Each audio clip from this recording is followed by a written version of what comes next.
అందరికీ నమస్కారం. నేను మీ doctor Rajeshwar Koppula. Welcome to our channel Sainidhi DNA research.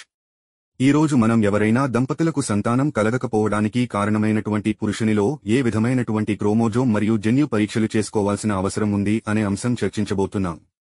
ఇందులో ముఖ్యంగా పురుషులలో ఏ రకమైన క్రోమోజోమ్ లోపాలు సంతానం కలగకపోవడానికి కారణమవుతున్నాయి, వీటిని కార్యోటైపింగ్ మరియు ఫిష్ టెస్ట్ ద్వారా ఎలా కనుగొనవచ్చు, వై క్రోమోజోమ్ మైక్రోడిలీషన్ టెస్ట్ వలన శుక్రకణాలలో కలిగే క్రోమోజోమ్ మరియు జన్యుపరమైన లోపాలను ఏ విధంగా నిర్ధారించవచ్చు, అలాగే శుక్రకణాలు పనిచేయకపోవడానికి స్పెర్మ్ DNA ఫ్రాగ్మెంటేషన్ కి సంబంధం ఏమిటి, మరియు CFTR జన్యువులలో కలిగే మ్యూటేషన్లు సంతానం కలగకపోవడానికి ఏ విధంగా కారణమవుతున్నాయి అనేది వివరించబడింది.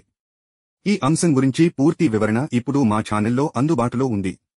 దీనిపై జన్యుపరమైన సమీక్షలు మరియు జన్యు పరీక్షలకు సంబంధించిన ఏమైనా సందేహాలను మా వాట్సాప్ నంబర్ 8886722826 కు పంపండి.